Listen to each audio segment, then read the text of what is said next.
Bab ke-28, Kierkegaard.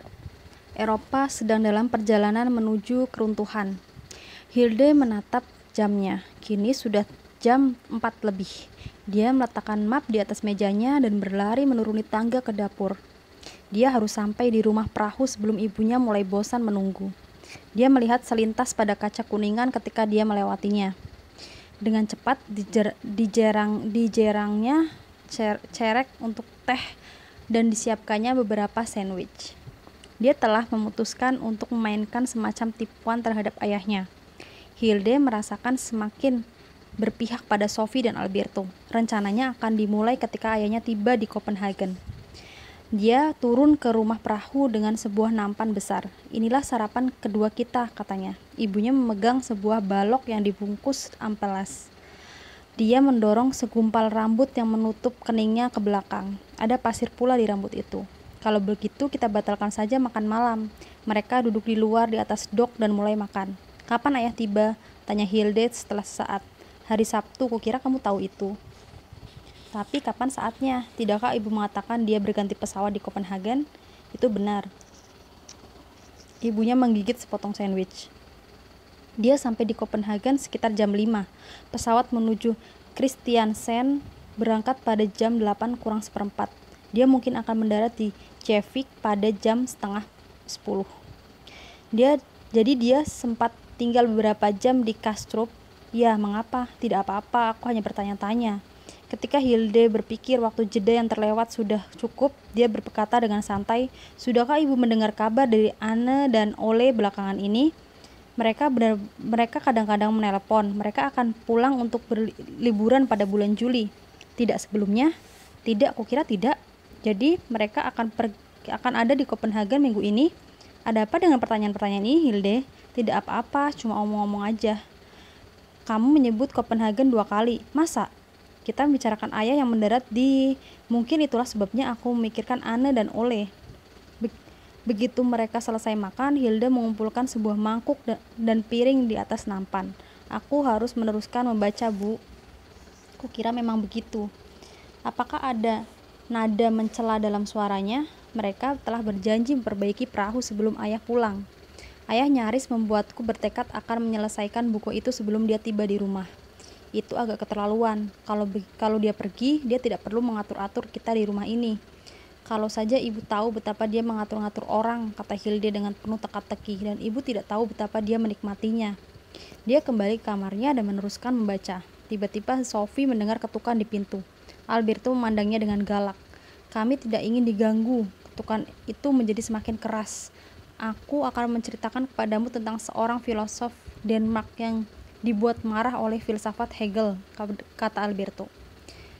Ketukan di pintu menjadi begitu kerasnya sehingga seluruh pintu itu bergetar.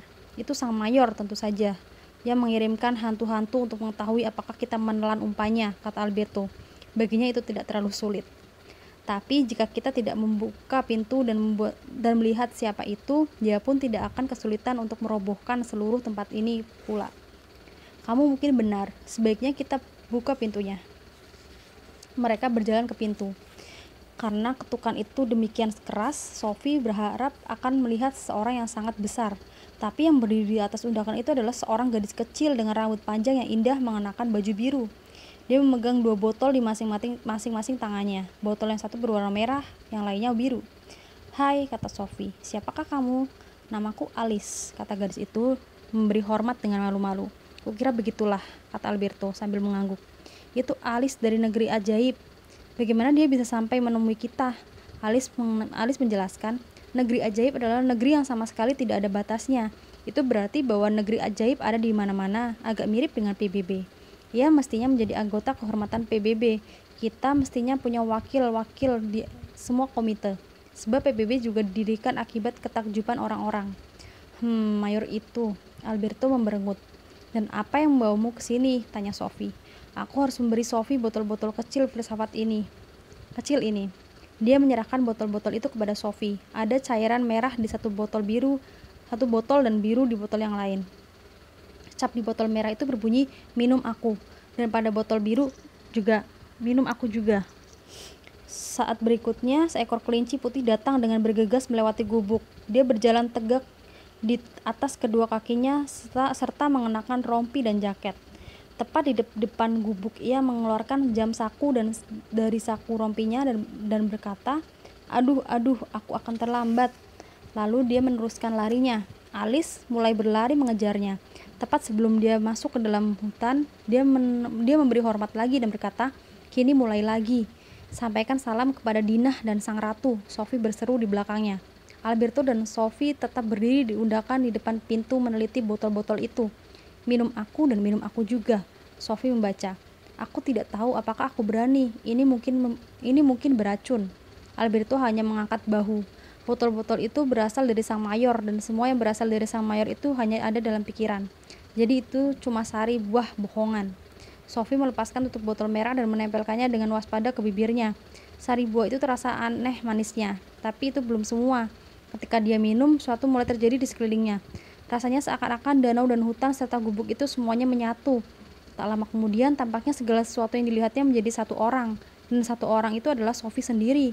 Dia melihat sekilas ke arah Alberto, tapi dia pun tampaknya menjadi bagian dari jiwa Sophie. "Aneh bin ajaib," katanya. "Semua kelihatan seperti sebelumnya, tapi kini semua jadi satu. Aku merasa seakan-akan semuanya menjadi satu pikiran." Alberto mengangguk, tapi tampaknya bagi Sophie dialah yang mengangguk pada dirinya sendiri. "Itu adalah panteisme atau idealisme," katanya. "Itulah ruh dunia kaum romantik. Mereka mengalami segala sesuatu sebagai satu ego besar. Itulah juga Hegel yang bersikap kritis terhadap individu dan yang memandang segala sesuatu sebagai ungkapan dari satu-satunya akal dunia." "Haruskah aku minum dari botol yang lain juga?" dikatakan begitu pada capnya. Sophie melepaskan tutup botol biru dan meneguk sekali banyak-banyak. Sari buah ini rasanya lebih segar dan lebih tajam daripada yang sebelumnya. Lagi-lagi sesuatu terjadi di sekitarnya berubah secara tiba-tiba. Mendadak pengaruh-pengaruh dari botol merah lenyap dan segala sesuatu kembali pada keadaan semula. Alberto tetap Alberto. Dan pepohonan kembali ke hutan dan danau itu tampak seperti danau lagi. Tapi itu hanya berlangsung sejenak, sebab segala sesuatu mulai melenceng satu sama lain. Hutan itu tidak lagi seperti hutan dan setiap pohon kecil kini tampak seperti sebuah dunia tersendiri. Cabang yang paling kecil pun seperti sebuah dunia dongeng yang dapat menceritakan 1000 kisah. Danau kecil itu tiba-tiba menjadi lautan tak bertepi, bukan kedalaman atau luasnya, melainkan perinciannya yang gemerlap dan pola-pola gelombangnya yang berbelit-belit. Sophie merasa dia mungkin akan melewatkan sepanjang hidupnya menatap air tersebut, dan hingga akhir hayatnya itu akan tetap merupakan misteri tak terpecahkan. Dia menatap ke atas puncak sebuah pohon. 3 ekor burung gereja kecil asik dalam sebuah permainan aneh. Apakah itu tipuan? Sophie tahu sedikit banyak bahwa ada burung-burung di pohon ini. Bahkan setelah dia minum dari botol merah, tapi dia tidak dapat melihatnya dengan benar. Sari buah merah itu telah menghapus semua kontras dan seluruh perbedaan individu. Sophie melompat turun dari undakan batu besar yang rata tempat mereka berdiri dan membungkuk untuk melihat rumput. Di sana dia menemukan suatu dunia baru lagi, seperti seorang penyelam laut dalam yang membuka matanya di bawah air untuk pertama kalinya. Di antara cabang-cabang dan helai-helai rumput lumut itu penuh dengan perincian kecil-kecil. Sophie menatap seekor laba-laba yang berusaha berjalan di atas lumut, tegas dan yakin. Seekor kutu tanaman berwarna merah berlari naik turun di helaian rumput, dan segerombolan pasukan semut bekerja dalam suatu usaha bersama di rumput. Tapi masing-masing semut kecil itu menggerakkan kakinya dengan cara sendiri-sendiri yang khas. Yang paling aneh dari semuanya itu adalah pemandangan yang dilihatnya ketika dia berdiri lagi dan menatap Alberto, yang masih berdiri di undakan pintu depan gubuk. Dalam diri Alberto, kini dia melihat seseorang yang sangat mengagumkan. Dia seperti makhluk dari planet lain atau tokoh yang tersihir dari sebuah dongeng. Pada saat yang sama, dia merasakan dirinya dengan cara yang sama sekali baru sebagai seorang individu yang unik.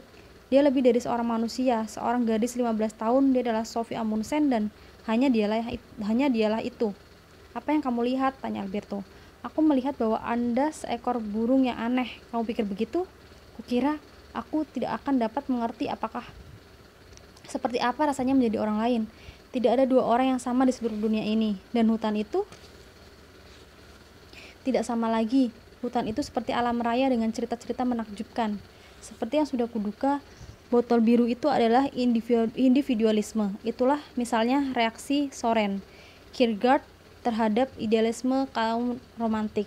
Tapi itu juga mempengaruhi seorang tokoh Denmark lain yang hidup pada masa yang sama dengan Kierkegaard, yaitu penulis dongeng terkenal Hans Christian Andersen.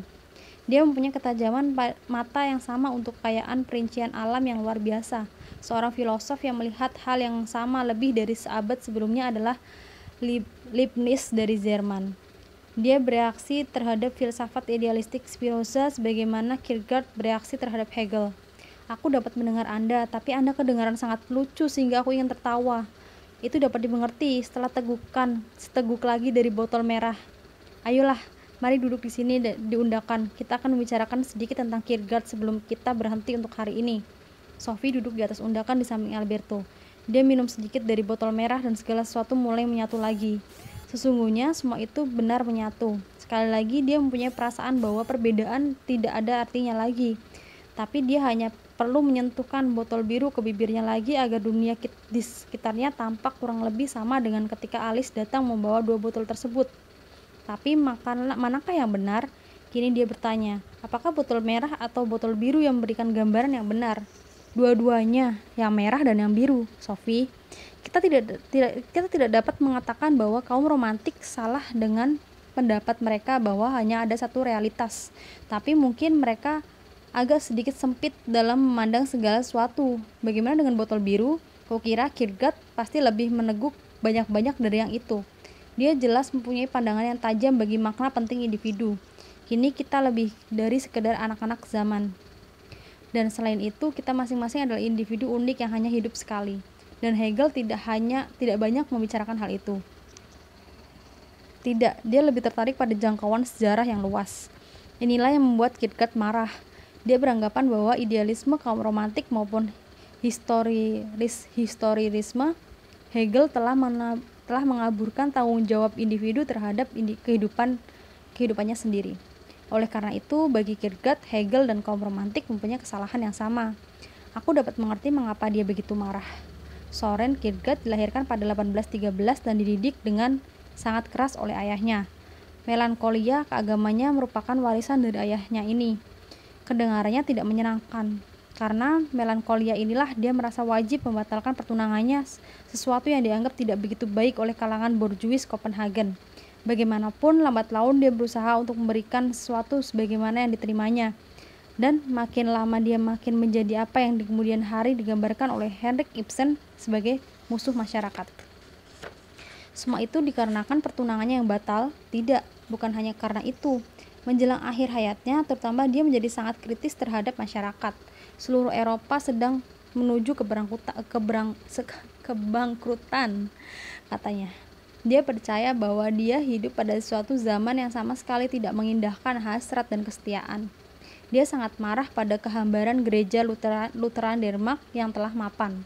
Dia sangat keras mengkritik apa yang mungkin kamu sebut agama Kristen Minggu. Belakangan ini kita membicarakan agama Kristen keyakinan. Kebanyakan anak-anak hanya merasa yakin karena hadiah-hadiah yang mereka dapatkan. Ya, kamu mengerti maksudnya. Bagi Kierkegaard, agama Kristen itu sekaligus luar biasa dan sangat irasional sehingga kemungkinannya hanyalah ya atau tidak. Tidaklah baik menjadi agak saleh atau saleh sampai tahap tertentu. Sebab Yesus itu benar-benar bangkit dari hari Paskah atau tidak sama sekali. Dan jika memang dia benar-benar bangkit dari kematian, jika dia memang benar-benar mati, hal ini merupakan sesuatu yang luar biasa sehingga agama tersebut harus menyusup ke dalam seluruh kehidupan kita. Ya, aku kira aku mengerti. Tapi Kierkegaard melihat bagaimana gereja dan juga masyarakat pada umumnya melakukan pendekatan yang tidak disertai keyakinan pada masalah-masalah keagamaan. Bagi Kierkegaard, agama dan pengetahuan itu seperti api dan air. Tidak cukup bagi kita untuk percaya bahwa agama Kristen itu benar. Mempunyai keyakinan Kristiani berarti mengikuti jalan hidup Kristiani. Apa hubungannya ini dengan Hegel? Kamu benar, mungkin kita berangkat dari tempat yang salah. Maka kusarankan Anda mengulangi dan mulai dari awal lagi. Kierkegaard mulai mempelajari teologi ketika berusia 17 tahun. Tapi dia justru semakin asyik dengan pertanyaan-pertanyaan filosofis. Ketika dia berusia 27 tahun, dia mengambil gelar masternya dengan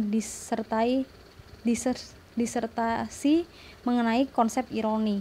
Dalam karya ini dia benar-benar bergelut dengan ironi romantik dan permainan kaum romantik yang tak terikat dengan ilusi. Dia menempatkan ironi Sokrates sebagai lawannya. Meskipun Sokrates telah memanfaatkan ironi, tujuannya adalah untuk mendapatkan kebenaran-kebenaran mendasar tentang kehidupan. Tidak seperti kaum romantik, Sokrates adalah seperti apa yang disebut Kierkegaard sebagai pemikir eksistensial, yaitu seorang pemikir yang membawa seluruh eksistensinya ke dalam perenungan filosofisnya. Jadi, setelah membatalkan pertunangannya pada 1814, Kierkegaard pergi ke Berlin di mana dia menghadiri kuliah-kuliah Schelling. Apakah dia bertemu dengan Hegel? Tidak, Hegel telah meninggal 10 tahun sebelumnya, tapi gagasan-gagasan sangat berpengaruh di Berlin dan banyak di bagian Eropa. Sistemnya digunakan sebagai semacam penjelasan serbaguna untuk segala macam pertanyaan. Kierkegaard mengemukakan bahwa jenis kebenaran objektif yang menjadi keasikan Hegelisme sama sekali tidak relevan dengan kehidupan pribadi seorang individu. Kalau begitu, jenis kebenaran mana yang relevan? Menurut Kierkegaard, yang penting bukanlah mencari kebenaran dengan huruf K besar, tetapi menemukan jenis kebenaran-kebenaran yang memberikan makna bagi kehidupan individu.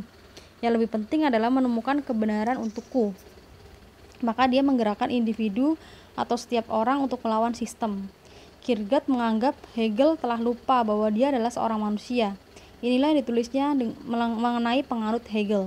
Sementara yang profesor yang membosankan menjelaskan segenap misteri kehidupan, dalam keasyikannya dia melupakan namanya sendiri, bahwa dia seorang manusia, tidak kurang dan tidak lebih, bukan bagian dari suatu paragraf. Dan apakah menurut Kierkegaard manusia itu? Tidak mungkin mengatakannya dalam pengertian umum. Suatu deskripsi luas mengenai hakikat manusia atau sosok manusia itu sama sekali tidak menarik bagi Kierkegaard. Satu-satunya hal yang penting adalah keberadaan manusia itu sendiri. Dan kamu tidak merasakan keberadaanmu sendiri di belakang meja. Hanya pada waktu kita bertindak dan terutama ketika kita menentukan pilihan-pilihan penting, lah kita berhubungan dengan keberadaan kita sendiri. Ada cerita tentang Buddha yang dapat memberikan gambaran apa yang dimaksudkan Kierkegaard tentang Buddha. Ya, sebab filsafat Buddha juga mengambil keberadaan manusia sebagai titik tolak. Konon ada seorang biarawan yang bertanya pada Buddha kalau dia dapat memberikan jawaban yang lebih jelas terhadap pertanyaan mendasar, yaitu apakah dunia itu dan apakah manusia itu. Buddha menjawab dengan menyamakan si biarawan dengan seorang manusia yang terkena panah beracun. Orang yang terluka itu tidak menaruh minat teoretis pada masalah terbuat dari bahan apa anak panah itu, jenis racun apa yang digunakan, atau dari mana ia datang. Dia terutama ingin ada seorang yang dapat melepaskan anak panah itu dan merawat lukanya. Ya memang begitu, itu secara eksistensial penting baginya. Baik Buddha maupun Kierkegaard mempunyai perasaan kuat mengenai keberadaan yang sangat singkat. Dan seperti yang tadi kukatakan, karenanya kamu tidak akan duduk di belakang meja dan bicarakan filsafat mengenai hakikat ruh dunia. Tidak, tentu saja tidak. Kierkegaard juga mengatakan bahwa kebenaran itu subjektif. Dengan ini yang dimaksudkannya bukanlah bahwa yang kita pikirkan atau kita percaya itu tidak penting, tapi bahwa kebenaran-kebenaran yang benar-benar penting itu bersifat pribadi. Hanya kebenaran-kebenaran inilah yang benar bagiku. Dapatkah Anda memberikan contoh tentang kebenaran subjektif? Suatu pertanyaan yang penting adalah, misalnya, apakah ajaran Kristen itu benar? Itu bukanlah pertanyaan yang dapat kamu kemukakan secara teoritis atau akademis. Bagi seorang yang memahami dirinya sendiri dalam kehidupan, ini merupakan masalah hidup dan mati. Itu bukan sesuatu yang dapat kamu diskusikan sambil duduk-duduk demi diskusi itu sendiri. Itu adalah sesuatu yang harus didekati dengan kemauan dan ketulusan paling murni, dapat dimengerti. Jika kamu jatuh ke dalam air, kamu tidak mempunyai minat teoritis pada pertanyaan apakah kamu akan tenggelam atau tidak. Bukan masalah menarik atau tidak menarik. Jika ada buaya raksasa di dalam air, itu masalah hidup dan mati. Aku mengerti, terima kasih banyak. Jadi kita harus bedakan antara pertanyaan filosofis apakah Tuhan itu ada, dan hubungan individu itu dengan pertanyaan yang sama. Suatu situasi di mana setiap manusia benar-benar sendirian. Pertanyaan-pertanyaan semacam ini hanya dapat didekati melalui iman. Hal-hal yang dapat kita ketahui melalui akal atau pengetahuan menurut Kierkegaard sama sekali tidak penting. Kukira Anda lebih baik menjelaskan itu. 8 ditambah 14 adalah 12. Kita dapat sepenuhnya yakin akan hal itu. Itulah contoh dari jenis kebenaran akal yang telah dibicarakan oleh para filosof sejak Descartes. Tapi apakah kita memasukkannya dalam doa kita sehari-hari? Apakah itu sesuatu yang akan kita renungkan pada suatu saat kita hendak menemui ajal? Sama sekali tidak. Kebenaran-kebenaran semacam itu bisa jadi objektif dan umum. Namun semuanya itu sama sekali tidak penting bagi keberadaan setiap manusia. Bagaimana dengan iman? Kamu tidak akan pernah tahu apakah seseorang memaafkanmu ketika kamu menyakiti mereka. Karenanya hal itu sangat penting bagimu. Itu adalah masalah yang sangat mengganggumu. Kamu juga tidak dapat mengetahui apakah seseorang mencintaimu. Itu adalah sesuatu yang hanya dapat kamu percayai atau kamu harapkan. Tapi hal-hal tersebut juga jauh lebih penting bagimu dibanding kenyataan bahwa jumlah sudut dalam sebuah segitiga adalah 180 derajat. Kamu tidak memikirkan hukum sebab dan akibat atau tentang cara-cara persepsi ketika kamu tengah asyik menikmati ciumanmu yang pertama. Akan aneh sekali kalau Anda melakukan itu. Iman adalah faktor terpenting dalam masalah keagamaan. Kierkegaard menulis, jika aku dapat menangkap Tuhan secara objektif, aku tidak akan percaya. Tapi justru karena aku tidak dapat melakukan inilah, maka aku harus percaya. Jika aku ingin menjaga imanku, aku harus terus-menerus berpegang teguh pada ketidakpastian objektif agar imanku tetap lestari. Itu berat sekali. Sebelumnya, banyak orang telah berusaha untuk membuktikan keberadaan Tuhan atau setidak-tidaknya membawanya ke dalam batas-batas rasionalis. Tapi jika kamu cukup puas dengan bukti semacam itu atau argumen yang logis, kamu mengalami kerugian besar dalam iman dan juga kerugian akan hasrat keagamaan yang menyertainya. Sebab yang menjadi soal bukan apakah ajaran Kristen itu benar, melainkan apakah itu benar bagimu. Pemikiran yang sama pernah diungkapkan di abad pertengahan dalam pepatah Credo quia absurdum. Anda belum pernah mengatakannya, yang berarti bahwa aku mempercayainya karena ia tidak rasional. Jika ajaran Kristen dapat meyakinkan akal kita dan bukan sisi-sisi lain dari diri kita, itu bukanlah masalah iman. Betul, kini aku mengerti. Jadi kita telah mengetahui apa yang dimaksudkan Kierkegaard dengan eksistensial. Yang dimaksudkannya adalah kebenaran subjektif. Dan konsepnya tentang iman, ketiga konsep ini dirumuskan sebagai suatu kritik terhadap tradisi filsafat pada umumnya dan terhadap Hegel pada khususnya. Tapi semuanya itu juga merupakan kritik sosial yang sangat tajam.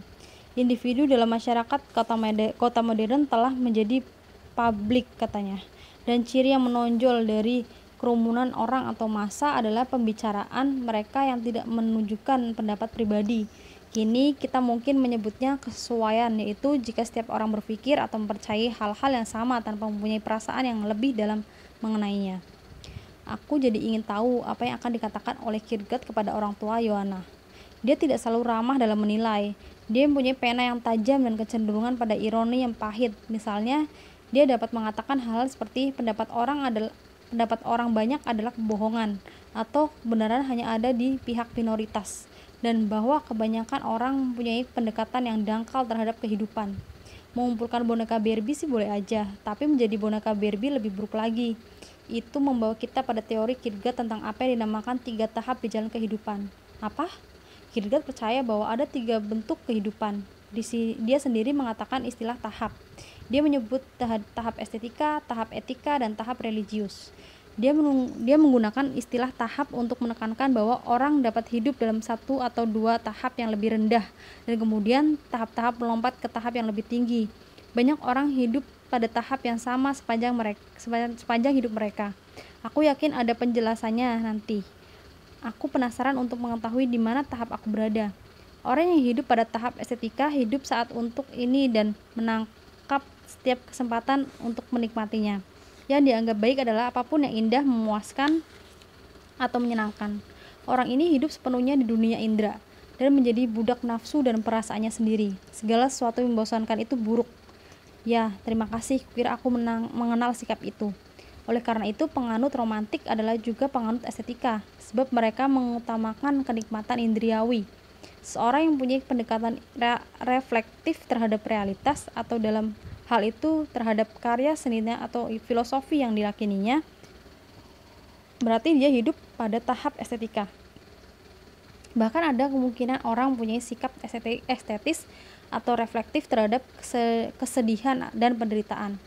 Dalam hal itu, kepongahan telah mengambil alih. Tokoh karya Ibsen Peer Gynt adalah potret khas penganut estetika. Kukira aku mengerti apa yang Anda maksud. Kenalkah kamu dengan orang seperti itu? Tidak sepenuhnya. Tidak, tapi kukira mungkin itu kedengarannya agak menyerupai sang mayor. Mungkin begitu, Sophie. Meskipun itu merupakan contoh lain ironi romantikanya yang agak memuakkan, meskinya kamu hati-hati kalau berbicara. Apa? Baiklah, itu bukan salahmu. Kalau begitu, teruskanlah. Seseorang yang hidup pada tahap estetik mudah mengalami kegelisahan atau ketakutan dan perasaan hampa. Jika ini terjadi, ada juga harapan. Menurut Kierkegaard, kegelisahan itu nyaris positif. Itu adalah ungkapan dari kenyataan bahwa individu tersebut berada pada situasi eksistensial dan kini dapat memilih untuk membuat lompatan besar menuju tahap yang lebih tinggi. Tapi itu bisa terjadi dan bisa pula tidak ada gunanya berada dalam keadaan nyaris melompat jika kamu tidak benar-benar melakukannya. Itu adalah masalah ya atau tidak, tapi tidak ada orang lain yang dapat melakukannya untukmu. Itu adalah pilihanmu sendiri. Itu seperti memutuskan untuk berhenti minum minuman keras atau kecanduan obat. Ya, bisa jadi seperti itu. Gambaran Kierkegaard mengenai kategori keputusan ini dapat sedikit mengingatkan kita pada pandangan Sokrates bahwa seluruh wawasan yang benar berasal dari dalam. Pilihan yang menentukan seorang untuk melompat dari pendekatan estetika menuju pendekatan etika atau religius harus datang dari dalam. Ibsen melukiskan hal ini dalam Peer Gynt.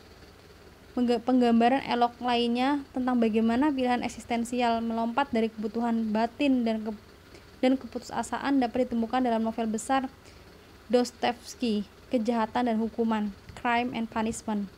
Hal tersebut yang dapat kamu lakukan adalah memilih suatu bentuk kehidupan yang berbeda, dan karenanya kamu mungkin akan mulai hidup pada tahap etika. Ini dicirikan dengan kesungguhan dan kemantapan dalam bertindak menyangkut pilihan-pilihan moral. Pendekatan ini bukannya tidak sama dengan etika kewajiban Kant. Kamu berusaha untuk hidup sesuai dengan hukum moral. Kierkegaard sebagaimana Kant menaruh perhatian pertama dan terutama pada temperamen manusia. Yang penting bukanlah apa yang kamu pikir itu benar atau salah. Yang penting adalah bahwa kamu memilih untuk mempunyai pendapat mengenai apa yang benar atau salah. Satu-satunya yang diperhatikan penganut estetika adalah apakah suatu itu menyenangkan atau membosankan. Tidakkah ada resiko menjadi terlalu serius jika kita menjalani kehidupan seperti itu? Tentu saja, Kierkegaard tidak pernah mengatakan bahwa tahap etika itu menyenangkan. Bahkan orang yang patuh pun akan bosan jika harus selalu berbakti dan rajin. Banyak orang mengalami reaksi kebosanan semacam itu setelah tua.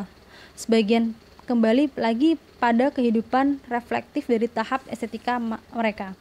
Tapi yang lain-lainnya membuat lompatan baru menuju tahap religius. Mereka melakukan lompatan ke dalam jurang iman dalam 70.000 depa. Mereka memilih iman daripada kenikmatan estetika dan seruan akal. Dan meskipun mungkin mengerikan untuk melompat ke dalam rengkuhan tangan Tuhan yang hidup, sebagaimana Kierkegaard mengemukakannya, itulah satu-satunya jalan menuju pengampunan. Ajaran Kristen maksud Anda?